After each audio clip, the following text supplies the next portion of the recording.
amount was gone. The bank said, there's a freeze on your account in the amount of $6,000. And I was like, you guys didn't call me or send me a letter?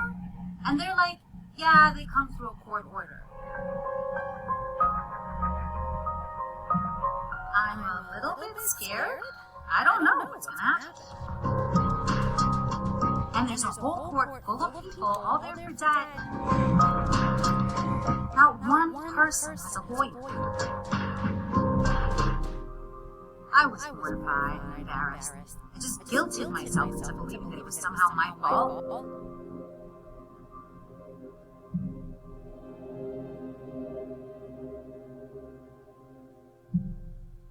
That movie trailer was from a website, an organization that is tracking debt collection lawsuits. And between June 2021 and May 2024, over 1.4 million debt collector lawsuits were filed across 8 states and 310 counties. That's just 8 states and only 310 counties. So the reporting, a lot of courts will not report, and organizations like this have to go and try to find the information to be able to report it. So the numbers are very interesting. As I continue, that's more than 1 million legal action in just 3 years. And it's really more than that. That's just what was released by them asking rather than them having to go case by case. In Indiana alone, there were more than 403,000 lawsuits, 403,000 lawsuits in just one state. So you already know with 50 states and that this number is really higher, a lot higher than what's being reported. Minnesota saw more than 142,000 cases. In Harris County, Texas, home of Houston, there were more than 162,000 filings. These are not just numbers. These are real people who often get caught off guard and unprepared. Here's another thing. The burden of these lawsuits isn't evenly distributed. In California, for example, Hispanic consumers are sued at twice the rate of their white neighbors, which is incredible because the debt doesn't have any color, right? Despite having fewer delinquent account and bankruptcies. In Philadelphia, the census tracked 344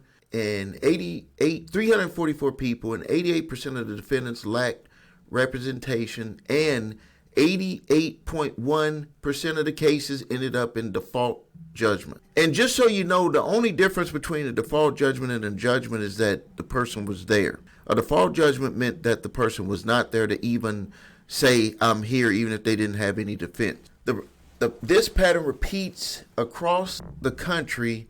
Communities of color and low-income neighborhoods, even low-income white neighborhoods, are disproportionately targeted, often without resources to fight back.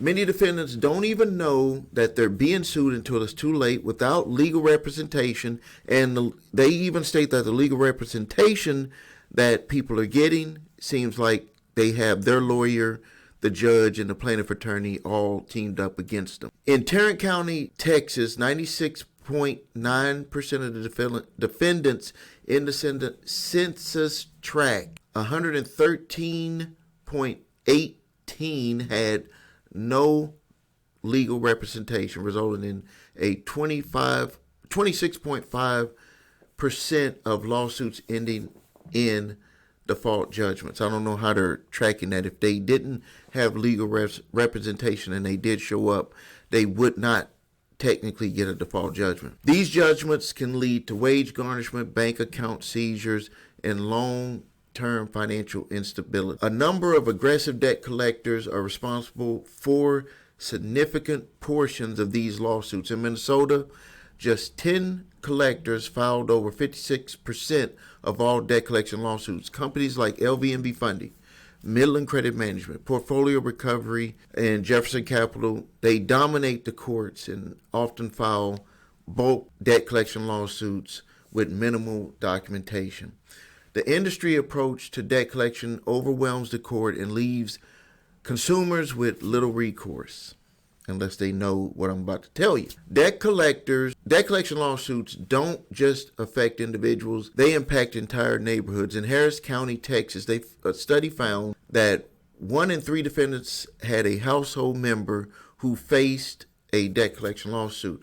This compounding effect can destabilize families, leading to a cycle of financial hardship that is very hard to break. By understanding the data, we can push for policies that protect consumers, ensure fair legal processes, and hold aggressive debt collectors accountable. If you or someone who you know is facing a debt collection lawsuit, you can seek help by contacting us at summonsmaster.com, www.summonsmaster.com, or you can go to the creditrepairshop.com and go to our live chat and tell us what's going on, and we can give you options on how you can get help with your situation. If you need help with your credit, please visit us at thecreditrepairshop.com.